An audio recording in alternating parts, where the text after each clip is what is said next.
কোনো হিন্দু লোক যদি সম্মান করে আদব অথবা নমস্কার বলে তাহলে এর জবাবে কি বলতে হবে? উত্তরে এর জবাবে তাকে হাদাক আল্লাহ বলতে পারেন অথবা সৌজন্যতার খাতিরে তাকেও আপনি আদাব বলতে পারেন। বড়জোর বাইরে এমন কিছু বলা ঠিক হবে না যেটা তার ধর্মীয় বিশ্বাস সংশ্লিষ্ট বিষয়। তবে ইসলাম আমাদেরকে সৌজন্যতা, মিনিমাম সৌজন্যতার কথা বলেছে। মুসলিম তো বটে, এমনকি আমাদের অন্য ধর্মাবলম্বী প্রতিবেশী পরিচিত লোকজন, তারা কেউ যদি আমাদেরকে কোনো অভিবাদন জানায় তাহলে সেক্ষেত্রে তাকে কিছু না কিছু রেসপন্স করা উচিত। যদিও কি দিয়ে আপনি রেসপন্স করছেন সেটা তার কোনো ধর্মীয় সিম্বল বহন করছে কিনা, বিশ্বাস বহন করছে কিনা, সেটা গুরুত্বপূর্ণ। মহিলারা চুল আঁচড়ানোর সময় স্বাভাবিকভাবে অনেক চুল ছিঁড়ে যায়। গ্রামে কিছু ফেরিওয়ালারা এই চুল কিনতে আসে, এই চুল বিক্রি করা বৈধ হবে কিনা? উত্তর হলো, আল্লাহ রাব্বুল আলামিন কোরআনে কারিমে বলেছেন, লাকাদ কাররামনা বানি আদম, আমি আদম সন্তানকে বা মানুষকে সম্মানিত করেছি।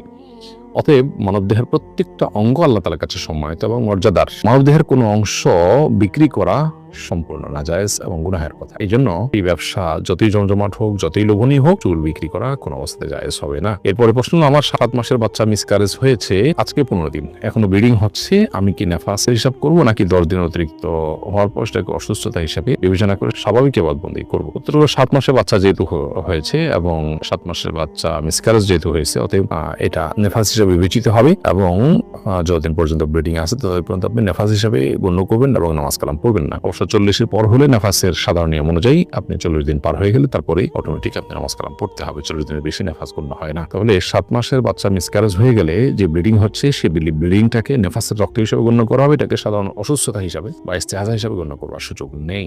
এরপরে প্রশ্ন হলো, 17 বছর বয়সী ভাইয়ের সাথে সফর করা যাবে কিনা? উত্তর হলো হ্যাঁ। 17 বছর বয়সী ভাই একজন প্রাপ্তবয়স্ক পুরুষ শরিয়ার দৃষ্টিকোণ থেকে, ফলে আপনি একজন নারী হিসাবে তাকে মাহরাম গণ্য করে সাথে নিয়ে সফর করতে পারবেন, কোনো অসুবিধা